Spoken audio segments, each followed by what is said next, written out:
Hi hello, ನೀವು ನೋಡ್ತಾ ಇದ್ದೀರಾ ಇದು ಅಕ್ಕಿ ಉಪ್ಪಿಟ್ಟು. ಇದನ್ನು ಹೇಗೆ ಮಾಡೋದು ನೋಡೋಣ ಬನ್ನಿ.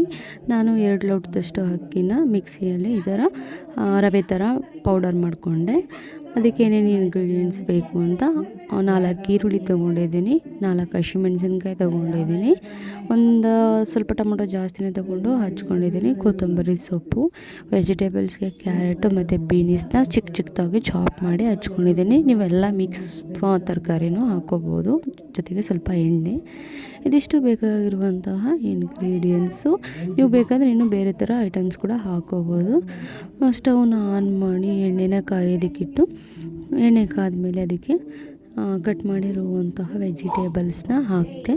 ಅದಾದಮೇಲೆ ಒಂದು ಸ್ವಲ್ಪ ಫ್ರೈ ಮಾಡ್ಕೊಳ್ಳೋಣ, ಯಾಕೆಂದರೆ ಉಪ್ಪಿಟ್ಟಲ್ಲಿ ಸ್ವಲ್ಪ ವೆಜಿಟೇಬಲ್ಸು ಬೆಂದಿರಬೇಕಲ್ವ. ಅದಕ್ಕೆ ಫಸ್ಟೇ ಏನು ಮಾಡ್ತಾಯಿದ್ದೀನಿ, ಇದನ್ನು ಫ್ರೈ ಮಾಡ್ಕೊತಾ ಇದ್ದೀನಿ. ಇದನ್ನು ಕಡಿಮೆ ಫ್ಲೇಮಲ್ಲಿ ಒಂದು ಸ್ವಲ್ಪ ಹೊತ್ತು ಫ್ರೈ ಮಾಡಿಕೊಂಡು ಅದ್ರದ್ದು ಸ್ಟ್ರಕ್ಚರ್ ಏನಿದೆ ಅದು ಬದಲಾದಾಗ ನಾವು ಅದಕ್ಕೆ ಈರುಳ್ಳಿನೂ ಮತ್ತು ಮೆಣಸಿನ್ಕಾಯಿನೂ ಆ್ಯಡ್ ಮಾಡ್ಕೊಳ್ಳೋಣ.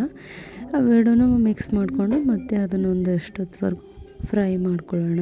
ಅದು ಸ್ವಲ್ಪ ಎಣ್ಣೆ ಬಿಡೋ ಥರ ಕಾಣಿಸ್ಬೇಕು, ಆವಾಗ ಮಾಡಿದ್ರೆ ನೋಡೋದಕ್ಕೂ ತುಂಬ ಚೆನ್ನಾಗಿರುತ್ತೆ ಮತ್ತು ಟೇಸ್ಟಿಯಾಗಿರುತ್ತೆ. ಇದೆಲ್ಲ ಕುಕ್ ಆಗುವಾಗ ನಾನೇನು ಮಾಡ್ತೀನಿ, ಇದಕ್ಕೆ ಸ್ವಲ್ಪ ಸಾಲ್ಟನ್ನ ಮಿಕ್ಸ್ ಮಾಡಿಕೊಂಡು ಸ್ವಲ್ಪ ನೀರು ಬಿಡಲಿ ಅದರಲ್ಲಿ, ಇಲ್ಲಾಂದರೆ ಸೀದೋಗ್ಬಿಡುತ್ತೆ ಅಂತ ಟೊಮೊಟೊ ಎಲ್ಲ ಮಿಕ್ಸ್ ಮಾಡಿ ಆಗಿದ್ಮೇಲೆ ಅದಕ್ಕೆ ಮೆಷರ್ಮೆಂಟಲ್ಲಿ ನೀರನ್ನ ಹಾಕಿದೆ. ನೀರನ್ನ ಸ್ವಲ್ಪ ಕಾಯಿಸ್ಕೊಂಡು ಹಾಕ್ಕೊಂಡ್ರೆ ಚೆನ್ನಾಗಿ ಬೇಗ ಕುಕ್ ಆಗುತ್ತೆ ಅಂತ ನೀರು ಹಾಕ್ಕೊಂಡೆ. ಮತ್ತು ಪಕ್ಕದಲ್ಲಿ ಅಕ್ಕಿಯನ್ನು ಏನು ಮಾಡ್ಕೊಂಡಿದ್ದೀನಿ ಅದನ್ನು ಹುರಿದ್ಬಿಟ್ಟು ಅದನ್ನು ಇದಕ್ಕೆ ಮಿಕ್ಸ್ ಮಾಡೋಣ ಅಂತ ನೀರಿಗೆ ಬೇಯೋಕ್ಕಾಗಿದೆ. ಸ್ವಲ್ಪ ಸಾಲ್ಟ್ ಕೂಡ ಮಿಕ್ಸ್ ಮಾಡಿಕೊಂಡು ಕುದಿಸ್ಕೊತಾ ಇದೆ. ಪಕ್ಕದಲ್ಲೇ ಒಂದು ಬಾಣಲಿನ ಕಾಯೋದಕ್ಕೆ ಇಟ್ಟು, ಬಾಣಲಿಗೆ ಎಣ್ಣೆ ಹಾಕಿ ಅದಕ್ಕೆ ಮಾಡಿರುವಂತಹ ಅಕ್ಕಿ ನುಚ್ಚನ್ನ ಏನು ಮಾಡಿದೆ, ಫ್ರೈ ಮಾಡ್ಕೊತಾ ಇದ್ದೀನಿ. ಅಂತಂದರೆ ಅದರಲ್ಲಿ ಒಂದು ಸ್ವಲ್ಪ ಬಿಳಿ ಬಿಟ್ಕೊಳ್ಳುತ್ತೆ, ಆವಾಗ ನೋಡೋದಕ್ಕೆ ಚೆನ್ನಾಗಿ ಇದನ್ನು ಫ್ರೈ ಮಾಡ್ಕೋಬೇಕಾದ್ರೆ ಅದು ಬಾಣಲೆಯಲ್ಲಿ ಸ್ವಲ್ಪ ಎಣ್ಣೆ ಬಿಟ್ಟಿರೋ ಥರ ಫೀಲ್ ಆಗುತ್ತೆ.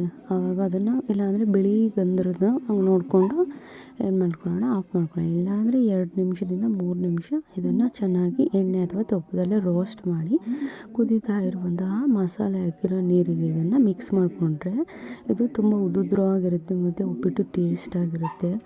ಪಕ್ಕದಲ್ಲೇ ಹುರಿದ್ಬಿಟ್ಟು ಪಕ್ಕದಲ್ಲೇ ಹಾಕ್ಕೊಂಡ್ರೆ ಚೆನ್ನಾಗಿರುತ್ತೆ. ಮತ್ತು ಇದೆಲ್ಲನೂ ಹಾಕಿದ್ಮೇಲೆ ಒಂದು 2 ನಿಮಿಷನಾದರೂ ಇದನ್ನು ಕೈ ಬಿಡ್ತೀನಿ, ಇದನ್ನು ತಿರುಗಿಸ್ಕೊತಾ ಇರಬೇಕು. ಒಂದು ಸ್ವಲ್ಪ ಆರುತ್ತೆ ನೋಡಿಕೊಂಡು ಕೈ ಬಿಡ್ದೇ ತಿರುಗಿಸ್ಕೊತಾ ಇರಬೇಕು. ನೋಡ್ತಾ ಇದ್ದೀರಲ್ಲ ಎಷ್ಟು ಚೆನ್ನಾಗಿದೆ. 1-2 ನಿಮಿಷದವರೆಗೂ ಇದು ಮಾಡ್ಕೊಂಡ್ಮೇಲೆ ಕುಕ್ಕರಲ್ಲಿ ನಾನೇನು ಮಾಡಿದೆ, ಕುಕ್ಕರ್ ಮುಚ್ಚಿದ್ರೆ ವಿಷಲಲ್ಲಿ ಚೆನ್ನಾಗಿ ಬರುತ್ತೆ ಅಂತ ನಾನು 1 ವಿಷಲ್ ಮಾಡಿಕೊಂಡೆ. ಇದು ಇವತ್ತಿನ ನನ್ನ ಕುಕ್ಕಿಂಗ್ ಆಗಿತ್ತು. ನಾನಿವತ್ತು ಮಾಡಿದಿರೋದು ಇಷ್ಟ ಆದರೆ ಲೈಕ್ ಮಾಡಿ, ಶೇರ್ ಮಾಡಿ. Thank you.